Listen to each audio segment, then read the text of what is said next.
partner so that they can continue moving forward on their housing plan and continue with the things that they've been working on versus one person has to go back outside and try to figure out how do we recreate now alone everything that I was working on in this pair. Does that answer your question okay? Okay, Yanni.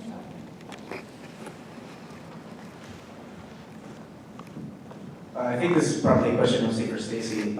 Just because I know it's been talked about, I guess now at this point it's pretty much been decided that this shelter is going to be run along the same lines as the Willamette shelter. Is that something we can, at this point, expect? Because I got to take a look at that shelter. And I was just wondering, is that the model you're working towards for this shelter? I think based on the priority populations and the yes. Yeah. Okay. Yeah. I could say a lot, but I'll just say No, that's, okay. brevity is great. Yes. Thank you.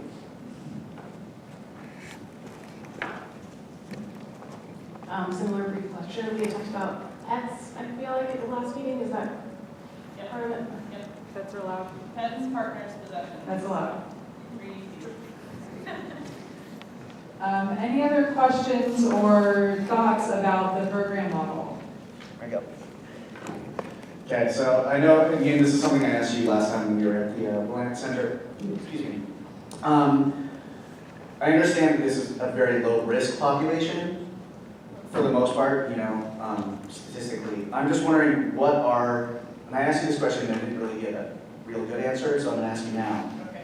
What are the criteria for being excluded? Whether it be within your shelter or us as stakeholders within the neighborhood, if one of your clients is causing a problem with us, what is that? What say do we have to make sure that they are either sanctioned or excluded or what? That's something that I would like to have an answer to, and I feel this is a good forum for it. Okay. So we have stated exclusion policies that span all of our programs, or they're behavior-based exclusions. And so there are some where it's a warning, and if this happens again, those are primarily things that are happening within the shelter. It's a warning, and as those things build up and behavior doesn't change over time and it's impacting the larger group and impacting the operations of the shelter, then we will ask somebody to leave for a certain amount of time, 7 days. Well, it starts with 1 night, then 7 days, 30 days, and then for pretty egregious things, it can be anywhere from 90 days to 6 months of an exclusion from shelter services and the organization. Those are pretty extreme situations. Could you elaborate on what those levels would be? Because you say you have a stated, program. Yeah. But is there any way you could share that with us? Sure. I mean, we're following all the programs. So stealing within the shelter. Okay, that's. Matt, 30 days, 60 days. Yes. 60 days. 60 days for stealing within the shelter. And does that mean that they're excluded from all of your shelter systems for 60 days and then have to go back to the back of the line to get back into shelter? Yep. Okay, so it's Yep. more than a 60-day exclusion. It's a It's- 60-day exclusion from From buying services. for services. Yep. Okay. Yep, so we're explaining these as people come in. They're happening in intake, they're happening regularly. And for most folks, as the largest shelter provider, the stakes are pretty high if you lose your shelter bed because of your behavior. And so our goal is to try to keep people in and to try to work with them, and as issues are creeping up, like to try to address them early on so that we don't have to make exclusions. To your issue, Adam, the broader impact of people's behavior, that's a place where I expect, and I think collectively we expect that you're going to be working really closely with the shelter manager. So if issues come up, and you say, hey, we had this really strange incident and we have a police report, we have video footage, whatever it might be, and we will work with you on that. We are actively doing that in the other shelter programs, including Willamette. I think I explained that that's the kind of relationship I want to have as your second closest neighbor. I want to be involved with whoever's managing it, Absolutely. I'm just curious because I never really got an official Okay, answer. was that a better answer? That was way better. I really appreciate it. Thank you very much. And then I also wanted to say, to that, I think part of addressing, like, more specific things as part of what we're gonna be doing at subsequent meetings as well. Not to like steal the thunder of like our next meeting, but I mean, we want to start having a conversation about public safety questions and concerns that we'll want to address the public safety folks next time. And then I think, you know, going down the line for that is what we talked about with like a community agreement and so all of those things are planned for subsequent meetings too. So this is, you know. I apologize. Yeah, no, I think it's great to talk about it, but like, we're not just leaving it here. I appreciate it. Thank you very much.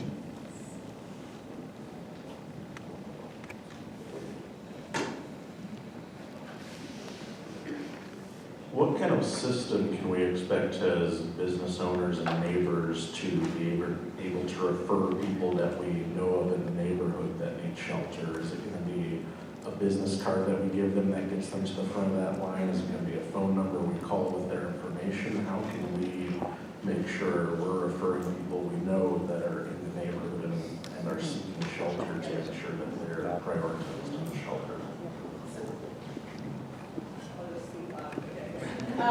So part of what I'm hopeful for is figuring out, like really kind of drilling down the details of what that actually looks like. And how do we make sure that people that you're connecting with and are making it into the shelter and that we're prioritizing those folks. And I think that might be a little too granular for this large of a group. Maybe it's not, and maybe we want to put it on a future agenda.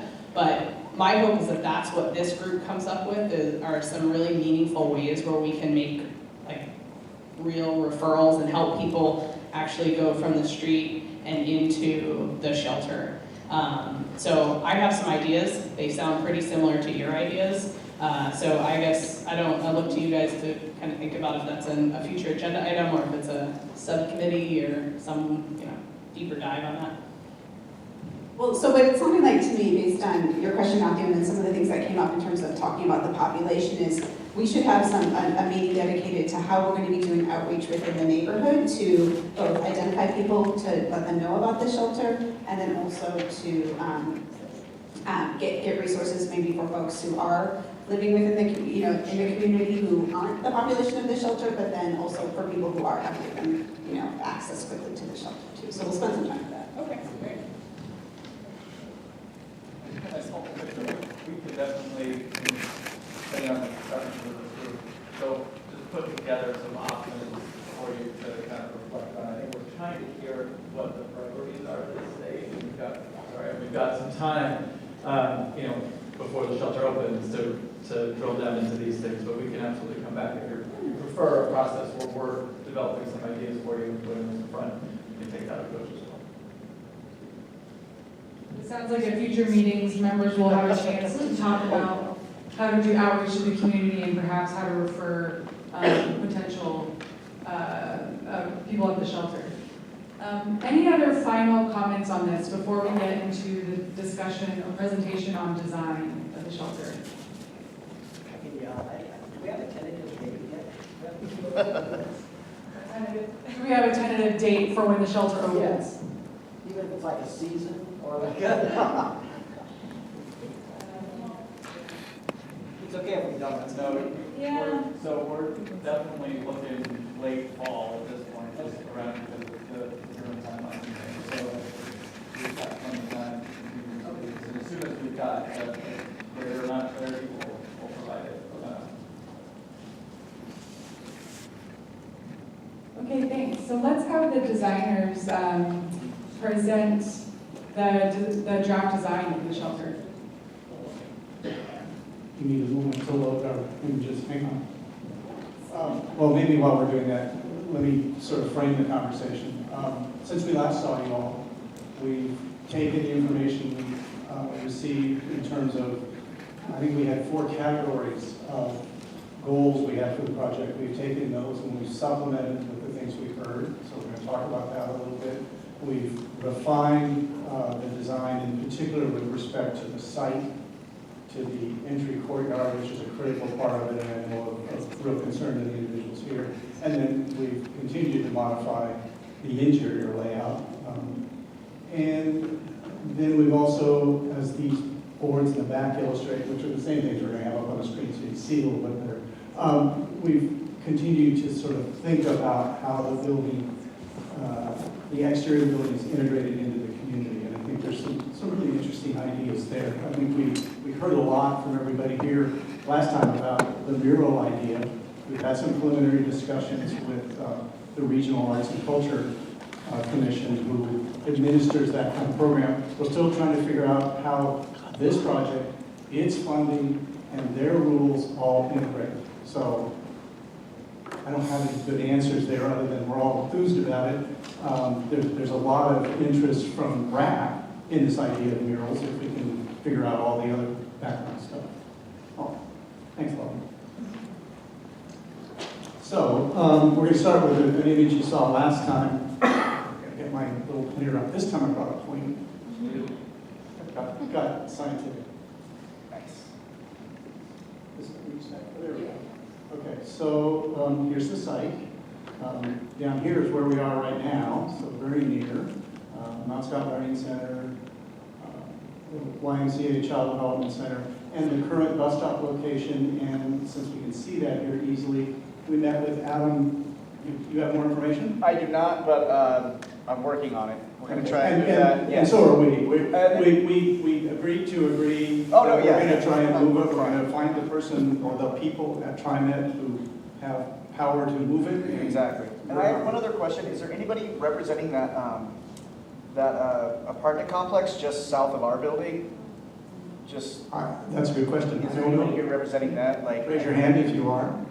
I was just Resident or representative. We are still working on finding. Okay, that's okay. Okay. Good question. Thanks, Adam. So anyway, there is the other bus stop, of course, on Holgate as well. So a lot of good things. So last time we presented these goals under the 4 categories of being a good neighbor, creating a safe place for all neighbors and shelter residents, improving the building, and then, of course, the people who hold a lot of sway over us that aren't as much fun, the zoning and public agency requirements. We still have to make the building work for code and other things. So those are all integrated in, and then from the last meeting, we took away a number of additional comments that fit into this. On the good neighbor side, there was some good commentary, in particular about screening the residential windows, and we have attended to that. Our landscape members of the team have really addressed that. The vibrant colors, the Mercado as an example, using the landscape for sound reduction, considering the noise from 7-Eleven night loading, and we just met with 7-Eleven and discussed that, and we're in the process, and things are happening.